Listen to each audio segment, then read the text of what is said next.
नमस्कार। छत्तीसगढ़ की बड़ी बहस में आपका स्वागत है। मैं हूं आपके साथ सदफ फातिमा।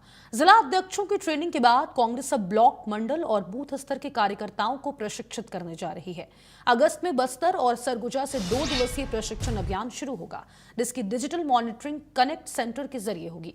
इसे लेकर बीजेपी ने तंज कसा है, जबकि कांग्रेस ने पलटवार किया है। दरअसल आपको बता दें कि कांग्रेस संगठन को जमीनी स्तर पर मजबूत करने के लिए ब्लॉक, मंडल और बूथ स्तर के कार्यकर्ताओं का विशेष प्रशिक्षण करेगी। इसकी शुरुआत अगस्त में बस्तर और सरगुजा संभाग से होगी। कनेक्ट सेंटर के जरिए ऑनलाइन मॉनिटरिंग होगी और कार्यकर्ताओं के प्रदर्शन के आधार पर आगे जिम्मेदारियां तय की जाएंगी। वहीं इस पर उप मुख्यमंत्री अरुण साव ने तंज कसते हुए कहा कि कांग्रेस को पहले अपने शीर्ष नेताओं की गुटबाजी खत्म करने की ट्रेनिंग देनी चाहिए। वहीं कांग्रेस प्रवक्ता सुशील आनंद शुक्ला ने कहा कि कांग्रेस की बढ़ती सक्रियता से बीजेपी घबराई हुई है। यानी एक तरफ कांग्रेस कह रही है कि वह संगठन को बूथ तक मजबूत कर रही है, तो दूसरी तरफ बीजेपी इसे सिर्फ दिखावटी कवायद बता रही है। अब सवाल यह है कि क्या कांग्रेस की यह ट्रेनिंग चुनावी गेम चेंजर साबित होगी? क्या बूथ मैनेजमेंट से बदलेगा छत्तीसगढ़ का सियासी समीकरण, या फिर बीजेपी सही कह रही है कि कांग्रेस को पहले अपनी अंदरूनी कलह खत्म करनी चाहिए? इन्हीं तमाम सवालों पर होगी आज की छत्तीसगढ़ की बड़ी बहस। लेकिन सबसे पहले सुनिए इस मुद्दे पर दोनों दलों के बीच हुई तीखी बयानबाजी। देखिए, कांग्रेस कुछ भी प्रशिक्षण कर ले, पहले तो अपने इनके नेताओं का प्रशिक्षण होना चाहिए, कैसे आपस में लड़ रहे हैं। और भूपेश बघेल जी पंजाब गए हैं तो वहां पर भी लड़ाई चालू हो गई है, छत्तीसगढ़ में लड़ ही रहे हैं। तो कांग्रेस के नेता लड़ने में ही मशगूल हैं। छोटे पदाधिकारियों को प्रशिक्षण करके क्या फायदा होने वाला है?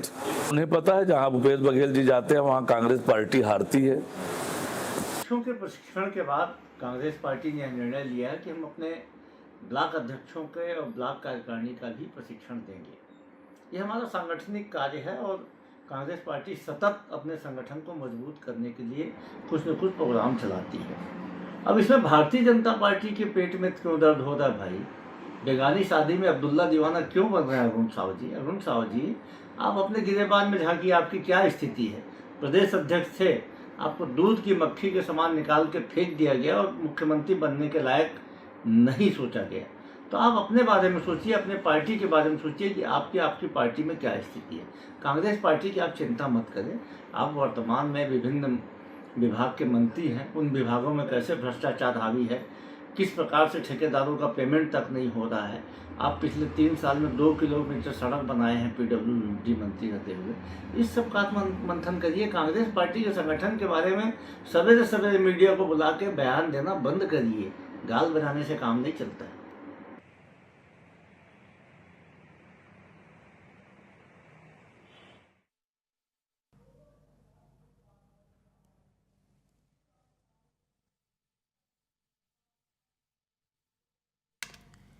तो कांग्रेस अब पूरे तरीके से संगठनात्मक तैयारी करती हुई नजर आ रही है, लेकिन भारतीय जनता पार्टी ये नसीहत दे रही है कि पहले कांग्रेस को अपनी अंदरूनी कलह खत्म करनी चाहिए। इसी पर आज की बड़ी बहस, कुछ खास मेहमानों की मौजूदगी। इंट्रोडक्शन आपसे करवा देती हूँ। कांग्रेस के प्रवक्ता रुपेश दुबे जी हमारे साथ जुड़े हुए हैं और निशिकांत पांडे जी बीजेपी के प्रवक्ता हमारे साथ जुड़े हुए हैं। बहुत स्वागत आप दोनों का इंडिया न्यूज पर। शुरुआत करूंगी मैं निशिकांत जी आपके साथ ही। अगर कांग्रेस का मिशन बूथ लगातार जारी है, संगठनात्मक तौर पर तैयारियां कांग्रेस करती हुई नजर आ रही है, तो फिर बीजेपी को इससे क्या परेशानी हो रही है? निशिकांत जी। फातिमा जी, आपको, रुपेश जी को संध्या जवाब। देखिए, हमें कोई परेशानी नहीं है। अभी सुशील आनंद शुक्ला जी का बात आपने सुनाया, बाइट, उन्होंने कहा कि सतत प्रक्रिया हमारी जारी है। तो 12 साल से भी देख लें, अगर कि 12 साल से सतत प्रक्रिया जारी है, यानी कि ये ट्रेंड करते रहे और चुनाव हारते रहे, ये एक ट्रेंड बन गया। तो अगर वो प्रक्रिया में है तो शुभकामनाएं। दूसरा, अगर ये ट्रेनिंग करने जा रहे हैं ब्लॉक के कांग्रेस पार्टी के कार्यकर्ताओं को, तो 2 तरह का ट्रेनिंग करवाएं। एक तो कैसे भ्रष्टाचार में सीएम हाउस में बैठ के संचालन किया जाता है, वो भी सिखाया जाए। दूसरा ये सिखाया जाए कि प्रदेश की जनता से कान पकड़ के माफी क्यों मांगना है, किस प्रकार से 5 साल के विनाश के कालखंड में हमने इतने बड़े बड़े भ्रष्टाचार किए, अब हम नहीं करेंगे। ऐसा हाथ जोड़ के अगर प्रार्थना करेंगे प्रदेश की जनता से, ब्लॉक की जनता से, तो शायद इनकी 1-2 सीट बढ़ जाएगी। विषय क्या है? कांग्रेस पार्टी का जो इन्होंने अभी सृजन अभियान चलाया, तो विसर्जन जिसने कांग्रेस पार्टी किया फातिमा जी, उस पे इन्होंने क्या कार्रवाई? आज जो हम यहाँ बैठ के डिस्कस कर रहे हैं, तो भूपेश ये गो बैक बघेल का पोस्टर बड़ा बड़ा लगाया जा रहा है पंजाब में। भूपेश बघेल जी के मुर्दाबाद का नारा लगाया जा रहा है पंजाब में, वो भी किसके द्वारा? कांग्रेसियों के द्वारा।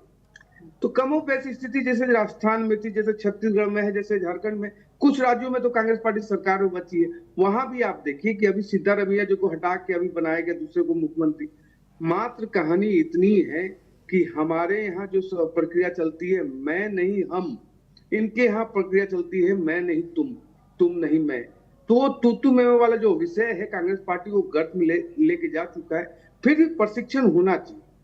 मेरा मानना है कि आप किसी भी पार्टी या दल या संस्था के कार्यकर्ता हैं, आपको टाइम टू टाइम प्रशिक्षित होना चाहिए, लेकिन आप किस से सीख रहे हैं ये ज्यादा महत्वपूर्ण है। 99 चुनाव हारने वाले से अगर आप प्रशिक्षित होते हैं तो आपको परिणाम में फिर सैकड़ा भी मिलेगा, 101 105 भी होगा आंकड़ा। अब किस से सीखते हैं ये तय करना कांग्रेस पार्टी का काम है, हमारा काम नहीं। हम उनको शुभकामना दे सकते हैं कि जल्दी से आपका हार का शतक पूरा हो, यही हमारी शुभकामनाएं उनके लिए। ठीक है रुपेश जी, ये जो प्रशिक्षण संगठन मजबूती आप लोग कर रहे हैं, इससे ये जो अंदरूनी कलह है ये खत्म हो जाएगी क्या? फातिमा जी नमस्कार, शशिकांत जी नमस्कार। देखिए, जिस प्रकार से भाजपा सत्ता के मद में चूर होकर के जो संगठनात्मक गतिविधियां हैं, किसी भी राजनीतिक दल का हो, कांग्रेस हो, भाजपा हो या अन्य राजनीतिक दल का हो, वो लगातार अपने कार्यकर्ताओं को, पदाधिकारियों को संगठनात्मक गतिविधियों में किस प्रकार से सक्रिय रहना है, जो सक्रिय है उनको और किस प्रकार से मजबूत रहना है, इस प्रकार के कार्यक्रम आयोजित करती है।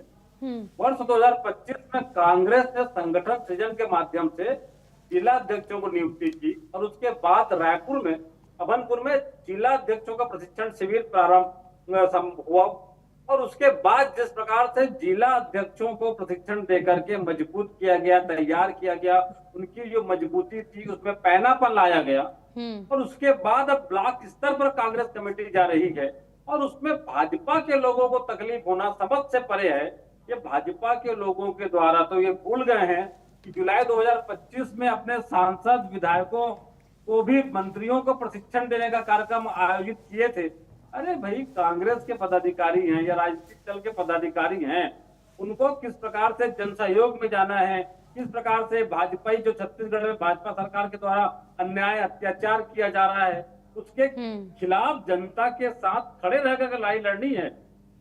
ये प्रशिक्षण के माध्यम से ब्लॉक स्तर पर और हमारे बूथ स्तर पर जो हमारे पदाधिकारी हैं उनको सिखाया जाएगा। और लेकिन सबसे महत्वपूर्ण बात यह है कि भाजपा सरकार को कांग्रेस के आंतरिक जो गतिविधियां हैं, संगठनात्मक गतिविधियां हैं, उसमें हल्के शब्दों की टिप्पणी नहीं करना चाहिए और वो अपने कार्यकर्ताओं को, पदाधिकारियों को प्रशिक्षित करें। लेकिन रुपेश जी देखिए, आप लोग लगातार यही दावा करते हैं कि संगठन हमारा बहुत ज्यादा मजबूत है। अगर संगठन इतना ही ज्यादा मजबूत था तो फिर ये प्रशिक्षण अभियान चलाने की जरूरत कहां पड़ गई? फातिमा जी, मैंने पहले ही कहा था कि संगठन मजबूत है तो उसको और मजबूत करने के लिए, धारदार बनाने के लिए, पैनापन लाने के लिए प्रशिक्षण सतत प्रक्रिया है और प्रत्येक राजनीतिक दल को इस कार्यक्रम में सतत लगे रहना चाहिए। ठीक है, निशिकांत जी कुछ कहना चाह रहे हैं। निशिकांत जी। फातिमा जी, अभी रुपेश जी ने कहा कि धार लाने के लिए और पेनापन लाने के लिए ये प्रशिक्षण हो रहा है, तो स्वीकार करते हैं कि इनका धार खत्म हो गया और पेनापन खत्म हो गया है, लेकिन धार और पेनापन इस प्रकार से तो आएगा नहीं साहब। जनता के बीच में आपको जाके ये तो बताना पड़ेगा ना कि 5 साल के बाद प्रदेश की जनता ने आपको उखाड़ के फेंका, उसका मतलब प्रायश्चित कौन करेगा? इनको तो जनता के कदमों में जाके नाक रगड़ेंगे तो भी प्रदेश की, छत्तीसगढ़ प्रदेश की जनता कभी माफ नहीं करने वाली। युवाओं के हक को नीलाम कर दिया गया पैसे के बंडल पे। कोयला खा गए, शराब पी गए, चावल खा गए, हर जगह भ्रष्टाचार। यहाँ तक महादेव को भी नहीं छोड़ा। महादेव में अरबों करोड़ों रुपए का इन्होंने घोटाला किया। विषय मात्र इतना ही है फातिमा जी कि प्रदेश की जनता इस विनाशकाली सरकार से इतनी उब चुकी थी कि अवसर ढूंढ रही थी कब हम जाके हमें अवसर मिले और हम इनको हटाए। अब दूसरी तरफ प्रदेश की सरकार आदरणीय विष्णुदेव के सुशासन में जो सरकार चल रही है, उनका काम क्या है? हमने 3100 रुपया कहा, एक मुश्त का डिलीवर किया। महतारी वंदन कहा, 70 लाख से ज्यादा मातृशक्ति को सहाय दिया जा रहा है। पीएम आवास की बात कही थी हमने कि हम मुख्यमंत्री बाद में घर में जाएंगे, हस्ताक्षर पहले होगा। 11.5 लाख से करीब मकान हमने बना के दे दिए हितग्राहियों को। बस्तर लाल आतंक से मुक्त हो गई। ये ऐतिहासिक स्वर्णिम अवसर है छत्तीसगढ़ के लिए, और उसके बावजूद कांग्रेस पार्टी ये कह रही है कि हमको जनता के विषय को उठाने के लिए प्रशिक्षण की आवश्यकता है। कोई भी राजनीतिक दल का कोई भी कार्यकर्ता विरोध के स्वर को उठाने के लिए उसको प्रशिक्षित होने की आवश्यकता नहीं। मुद्दे अगर होंगे तो आप स्वयं भू उठा सकते हैं, क्योंकि मुद्दा विहीन कांग्रेस है, उनको कोई मुद्दा नहीं मिल रहा है पेन इंडिया में। मैं पेन इंडिया की बात कर रहा हूँ। रही बात अगर संगठन सृजन की बात है, तो क्या कभी ये बात करते हैं कि बंगाल में संगठन सृजन कब होगा, उत्तर प्रदेश में कब होगा, बिहार में कब होगा? ऐसे कई राज्य हैं जहां पे कांग्रेस पार्टी जवाब ले लेती हूं। देश की राजधानी दिल्ली में लोकसभा में शून्य, विधानसभा में शून्य, नगर निगम में शून्य। ये तो कांग्रेस पार्टी की स्थिति है। का संगठन सृजन करेंगे? सारी तरफ से विसर्जन हो चुका है। रुपेश जी जवाब दे दीजिए। देखिए, जिस प्रकार से निशिकांत जी बातें कर रहे हैं, बड़ी अजीब स्थिति है। जिस प्रकार से छत्तीसगढ़ में स्मार्ट मीटर लगा करके भाजपा की सरकार छत्तीसगढ़ की जनता के साथ अन्याय कर रही थी। कांग्रेस ने सतत आंदोलन किया और उसके बाद मुख्यमंत्री विष्णुदेव साय जी को ये घोषणा करना पड़ गया कि स्मार्ट मीटर की अनिवार्यता नहीं है, ये ऐच्छिक है। नहीं तो पूरे जनता के बीच में, पूरे आम ग्रामीणों के बीच में जाकर के चुपचाप जा करके स्मार्ट मीटर लगाने का काम करते थे। और बार बार ये प्रधानमंत्री आवास योजना की बात करते हैं। भाजपा आंकड़ों में भी फेल है। इनको पहले तो प्रधानमंत्री आवास योजना के आंकड़े देखने पड़ेंगे। सबसे दुर्भाग्यजनक बात यह है कि छत्तीसगढ़ धान का कटोरा है, और छत्तीसगढ़ धान का कटोरा रहने के बाद एग्रोस्टिक पंजीयन में जिस प्रकार से किसान धान बेचते हैं, उसमें शामिलात खाते हैं। ये पहली बार देखिए, जब से छत्तीसगढ़ राज्य बना है लगभग 25 साल हो गए हैं, 26 साल हो गए हैं, लेकिन आज तक कभी शामिलात खाते में प्रत्येक खाते धारक को आकर के पंजीयन कराने की अनिवार्यता लागू नहीं थी। क्योंकि धान खरीदी करना ना पड़े, कम करना पड़े, इसलिए छत्तीसगढ़ की भाजपा सरकार इसलिए अनिवार्य शर्त लागू कर दी है। भाई, किसी की बहन, बेटी, भाई कहीं कमाने चला गया है, बहन की शादी हो गई है, बेटी की शादी हो गई है, उनको भी अन्य जगहों से बुला करके मात्र पंजीयन कराने के नाम पर परेशान किया जा रहा है। पंजीयन कराने के लिए जब आ रहे हैं तो इनका सर्वर डाउन है, एग्रोस्टिक का सर्वर डाउन है। टोकन के लिए किस प्रकार से परेशानी हुई, खाद के लिए किस प्रकार से परेशान हुए। किसानों के लिए छत्तीसगढ़ की भाजपा सरकार किसानों के लिए, युवाओं के लिए, महिलाओं के लिए 2.5 साल पहले महतारी वंदन के पोर्टल खोले थे। उसके आज तक इनको इस बात की चिंता नहीं है कि महतारी वंदन के पोर्टल खोल दें। महतारी वंदन के समय बोलते थे कलेक्टर की पत्नी को ही महतारी वंदन मिलेगा। आज महतारी वंदन के हमारे माताओं बहनों को, लेकिन देखिए जिस तरीके से आपसी गुटबाजी का लगातार जिक्र किया जा रहा था, खबरें कांग्रेस में सामने निकल कर आ रही थी, इसमें सवाल तो ये भी खड़ा होता है ना कि ये जो पूरी की पूरी लड़ाई है, ये संगठनात्मक तौर पर इस लड़ाई को हम देख लें या फिर ये जो असली मुकाबला है ये जनता के मुद्दों का है। क्योंकि आप देखिए, जनता जो है वो बेरोजगारी की जवाब चाहती है, शिक्षा व्यवस्था पर जवाब चाहती है। ठीक है, आप लोग प्रशिक्षण दे रहे हैं, होना भी चाहिए, संगठनात्मक तौर पर मजबूत करना चाहिए अपने पार्टी को, लेकिन सवाल है कि मुकाबला संगठन का है या फिर जन विश्वास का। फातिमा जी, बात जन विश्वास के साथ साथ जिस प्रकार से छत्तीसगढ़ में प्रशासनिक आतंकवाद है, जिस प्रकार से बृजमोहन अग्रवाल जी ने पत्राचार किया और जिस प्रकार से विजय बघेल सांसद हैं, उनके द्वारा जो बातें आ रही हैं अधिकारियों के बारे में, ये छत्तीसगढ़ सरकार की लचर प्रशासनिक व्यवस्था और एक प्रकार से प्रशासनिक आतंकवाद। अरे सत्ता में है, राजनीतिक दल के लोग हैं, सत्ताधारी दल हैं, तो प्रशासन के अधिकारियों के लगाम कस करके काम करने की जरूरत है, न कि प्रशासनिक अधिकारियों के इर्द गिर्द घूमने वाली भाजपा के मंत्री विधायक इस प्रकार बन करके छत्तीसगढ़ में प्रशासनिक आतंकवाद चरम पर है। आम जनता परेशान है, इनके द्वारा कुछ नहीं किया जा रहा है। निशिकांत जी, देखिए आप लोग लगातार अब इसको कह रहे हैं कांग्रेस पार्टी दिखावा कर रही है, यानी कि कांग्रेस जो तैयारी कर रही है अब इसका डर बीजेपी को भी सता रहा है क्या, जमीनी तौर पर कहीं कांग्रेस मजबूत ना हो जाए। फातिमा जी, कांग्रेस मजबूत होगी तो भारतीय जनता पार्टी के लिए बहुत फायदेमंद है, लेकिन क्रमवार जवाब देता हूँ। स्मार्ट मीटर की बात हमारे भाई ने कही, स्मार्ट मीटर का टेंडर, सैद्धांतिक सहमति और अलॉटमेंट किसने किया? भूपेश बघेल की सरकार ने की। अब वो ठिकरा हम पे फोड़ रहे। अनिवार्य पहले भी नहीं था, हमारे घर में लगा हुआ, हमारे सामने वाले घर में नहीं लगा हुआ। 1 साल पुरानी घटना है ये। मुख्यमंत्री जी ने आज कहा वो अलग से, अनिवार्य कभी नहीं था। दूसरा, लगातार ये कांग्रेस पार्टी कह रही थी कि प्रशासनिक आतंकवाद है। प्रशासनिक आतंकवाद रुपेश जी क्या होता मालूम? एक अदना सा डिप्टी कलेक्टर जो सीएम सचिवालय में उप सचिव थी, उसके लिए छाता खोलने वाले थे सीएस छत्तीसगढ़ के चीफ सेक्रेटरी। ये प्रशासनिक आतंकवाद का एक पर्याप्त नमूना आपके चेहरे पे मैं फेंक के मार रहा हूं। साहब, आप हमसे चर्चा करेंगे किस प्रकार से एक सौम्या चौरसिया पूरे प्रदेश के संसाधनों को अकेले बैठ के लूट रही थी सीएम के संरक्षण में, आप चर्चा करेंगे साहब। और दूसरा महत्वपूर्ण से, कांग्रेस पार्टी का संगठन मजबूत हो, कांग्रेस पार्टी प्रशिक्षित करे, प्रदेश की जनता या देश की जनता इनको क्यों नहीं स्वीकार कर रही? महत्वपूर्ण तो विषय ये है ना कि जब देश की राजधानी में आप शून्यता को पार कर चुके हैं, यानी कि पाताल से भी नीचे जा चुकी है कांग्रेस पार्टी, हमें आपकी चिंता नहीं करनी। वास्तविकता है, चूंकि आज इंडिया टीवी ने इस पर डिबेट रखा है तो हमको तो बात रखनी होगी। जब हमारा प्रशिक्षण शिविर चल रहा था तो आप क्या बोले थे? बहुत अच्छा काम कर रही भारतीय जनता पार्टी। आपने ऐसा एक भी स्टेटमेंट दिया? आपने तो वही मीन मैग निकालने का प्रयास किया। हम तो वास्तविकता धरातल पर रख रहे हैं। दूसरा, जब ब्लॉक में आप प्रशिक्षित कर रहे हैं तो उनको ये भी प्रशिक्षित करेंगे ना साहब कि किस प्रकार से गुमराह करके राजनीति करने का प्रयास आप करते हैं। आप तमाम विषय उठा रहे हैं। महतारी वंदन की बात करें, आपने भी घोषणा की थी, आपने एक आना पैसा किसी भी महिला को नहीं दिया। हमारी सरकार आते ही हमने उसको देना शुरू किया। और यहां तक फातिमा जी, इन्होंने क्या कहा था, मुझे आज भी स्टेटमेंट याद है कि लोकसभा चुनाव होते ही महतारी वंदन बंद हो जाएगा। इन्होंने डंके के चोट पे कहा था। आज भी महतारी वंदन साए साए चल रहा है। इन्होंने एग्रीस्टेक पोर्टल की बात कही। इनके पेट में मरोड़ क्यों है मालूम फातिमा जी? क्योंकि ये दूसरे प्रदेश से धान ला के मिला के बेचना चाहते हैं।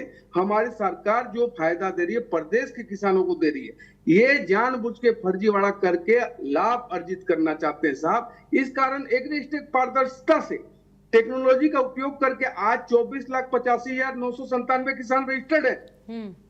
आप बताइए, ठीक है, जवाब ले लेती हूँ मैं। 41,000 मीट्रिक टन धान हमने खरीदा, ऐतिहासिक। जवाब ले लेती हूँ। ₹300 एक मुश्त दे दिया। तो रुपेश जी जब ये चर्चा करते हैं तो क्या आंकड़े प्रस्तुत करेंगे? हमारे इंटेंट को जब मेला फाइडा बताते हो साहब तो आंकड़े के साथ बताओ ना। आपने जो धान खरीदा और हमने जो धान खरीदा, कितना अंतर है? क्या कारण है? हमेशा बढ़ के हम खरीदी कर रहे हैं। इस वर्ष भी ऐतिहासिक खरीदी होगा क्योंकि किसानों को समर्थन मूल्य ऐतिहासिक दिया जा रहा है। समृद्ध किसान हमारी संकल्प है और उसी प्रतिबद्धता।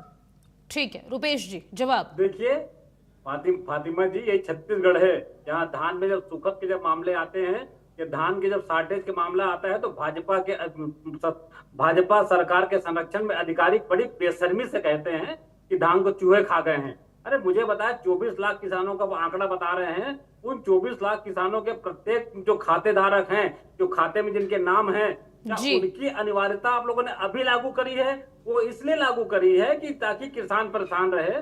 पिछले समय भी 2 लाख किसान एग्रीटेक पोर्टल में पंजीयन होने के बाद धान बेचने से वंचित हो गए थे। और जिस प्रकार से धान खरीदी करने की बात कर रहे हैं, आज भी धान के उठाव करने लेकिन क्या आप लोग ये स्वीकार करेंगे क्या रुपेश जी, क्या आप लोग ये स्वीकार करेंगे कि पिछले चुनाव में जिस तरीके से हार का सामना करना पड़ा, इसमें से प्रमुख कारण था संगठन की कमजोरी? देखिए, संगठन की कमजोरी नहीं, राजनीति में चाहे भाजपा हो या कांग्रेस हो, मैं बेबाकी से कह सकता हूं कि तात्कालिक परिस्थितियां बनती है जिनके नेतृत्व में 3 बार सरकार बनाने वाली भाजपा, दम भरने वाली भाजपा की सरकार है केंद्र में। नरेंद्र मोदी जी पहले 4 लाख से जीते थे, अभी मुश्किल से 1.5 लाख वोटों से जीते हैं। देखिए, जनता का जनादेश होता है, तात्कालिक परिस्थितियां होती हैं और जिस प्रकार से जनता का मूड होता है वैसा मतदान करते हैं। विकास करने के बाद भी कई लोग चुनाव हार जाते हैं। देखिए, डिजिटल मॉनिटरिंग की बात की जा रही है, डिजिटल मॉनिटरिंग की बात की जा रही है, कार्यकर्ताओं को प्रशिक्षण दिया जाएगा, पूरी नजर बना के आप लोग रखेंगे। लेकिन जनता के बीच किस मुद्दे के साथ जाना है, जनता के बीच कैसे खड़ा होना है, इसका भी तो प्रशिक्षण देना जरूरी होगा ना। और सबसे अहम विषय जो कि निशिकांत जी भी लगातार खड़ा कर रहे थे कि अंदरूनी कलह, अपने नेताओं को मना कर रखना, अपने कार्यकर्ताओं को एकजुट रखना कांग्रेस पार्टी के लिए सबसे बड़ी चुनौती हर साल चुनाव में बन जाती है। रुपेश जी, देखिए, कांग्रेस का संगठन बहुत बड़ा है। कहीं थोड़े बहुत मान लो विचारों में मतभेद होता है तो सामान्य प्रक्रिया है, घर परिवार में भी विचारों में मतभेद हो जाता है, लेकिन कांग्रेस में आंतरिक लोकतंत्र है, कांग्रेस में अभिव्यक्ति की आजादी है, भाजपा में अधिनायकवाद है और भाजपा में जिस प्रकार से ऊपर से डंडा चलाया जाता है तो भाजपा के नेताओं को बोलने की भी हिम्मत नहीं होती। और जिस प्रकार से भाजपा की छत्तीसगढ़ की सरकार है, यहाँ के सांसद ब्रिजमोहन अग्रवाल जी वरिष्ठ सांसद है, वरिष्ठ सांसद विजय बघेल जी हैं, डंके की चोट पर सीधे तौर पर भाजपा सरकार के, छत्तीसगढ़ की भाजपा सरकार के नाकामियों को और छत्तीसगढ़ में भाजपा सरकार में किस प्रकार से अव्यवस्था है उसको रेखांकित करते हैं, वाणी मुखरित करते हैं। और ये उसके बाद भी भाजपा की सरकार चेत नहीं रही है, सिर्फ जनता को परेशान करने का काम कर रही है। उसके कारण ठीक है, निशिकांत जी कुछ कहना चाह रहे हैं? सांसदों आंतरिक कलह है। ठीक, निशिकांत जी। आंतरिक कलह और अधिनायकवाद पे मैं आपके दृष्टि दोष को ठीक करने का प्रयास करता हूँ रुपेश जी। 2 बार हुआ। एक तो कामराज की कांग्रेस थी, वही वास्तविक कांग्रेस थी जिसको तोड़ के इंदिरा जी ने कांग्रेस आई बनाई। दूसरा, सीताराम केसरी को बाथरूम में बंद करके धोती खोल के सोनिया गांधी जी छत्तीसगढ़ के बारे में बताइए निशिकांत जी, छत्तीसगढ़ के बारे में बताइए, छत्तीसगढ़ के बारे में बताइए, छत्तीसगढ़ के बारे में बताइए। आदिवासी दिवस के अपनी बारी में बोले प्लीज, अपनी बारी में आपने जी विष्णुदेव साय जी को हटाया था, विश्व आदिवासी दिवस के दिन हटाया था। इस प्रकार से तरीका नहीं है।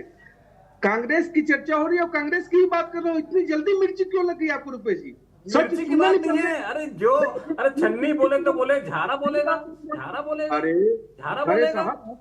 देखिए रुपेश जी, आप अपने आंतरिक, अपनी बारी में अपनी बारी। रुपेश जी सुन लीजिए, उनको सुन लीजिए, वक्त कम है, सुन लीजिए सर।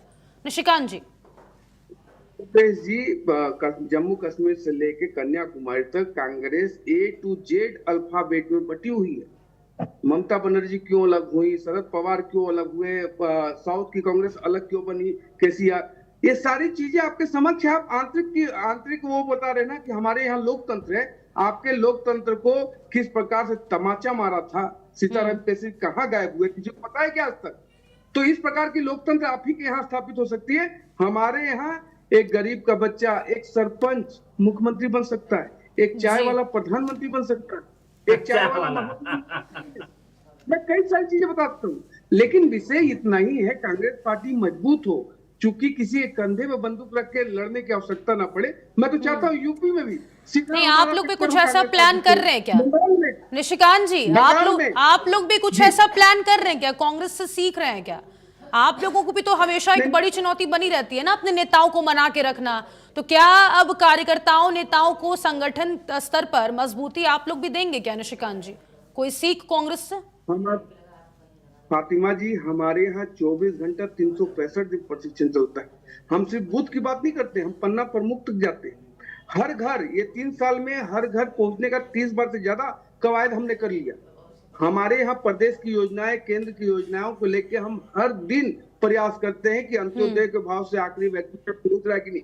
और महत्वपूर्ण, लाल आतंक से जब बस्तर मुक्त हुआ तो वहां हमारे पार्टी और संगठन, सरकार दोनों मिल के काम कर रही है। बहुत तेजी से वहां विकास के रथ को पहुंचाया जाए और विश्वास को अर्जित किया जाए, क्योंकि 7 दशक पीछे है हमारा वक्त। उसका विकास हमारी प्राथमिकता है और उसी प्रतिबद्धता के साथ हम प्रयास भी कर रहे हैं। नियत निर्धार के माध्यम से, चाहे कॉलेज हो, स्कूल हो, चाहे मेडिकल कॉलेज हो, सड़क हो, बिजली, पानी, सोलर के हिसाब से लाइट, ये सारी व्यवस्थाएं तेजी से पहुंचाई जा रही है। वो आपके माध्यम से भी दिख रहा है। लेकिन कांग्रेस पार्टी को रतौंधी हो गया है, उनको दिन में भी नहीं दिख रहा आजकल, तो वो उनकी कमी है। लेकिन मैं पुनः कहूंगा कि आप अगर संगठन मजबूत कर रहे हैं तो नेता एक तो मान लो, किस केंद्र संगठन मजबूत करने का प्रयास करें, दीपक बैज का, भूपेश बघेल का, चरणदास मान का, या किसका मजबूत करें वो तो बताओगे ना साहब। दीपक बैज जी स्वयं बाबा को, टीएस बाबा को दिल्ली भेजने का वो दे रहे हैं। बाबा बोल रहे हैं मुझे प्रदेश अध्यक्ष बनना है, तो आप दिल्ली चले जाओ। तो ये आपके यहाँ हो रहा है, हमारे यहाँ नहीं हो रहा है। ठीक, आप दोनों का बहुत शुक्रिया हमारे साथ जुड़ने के लिए और इस चर्चा में भाग लेने के लिए, तमाम बातचीत करने के लिए। तो देखिए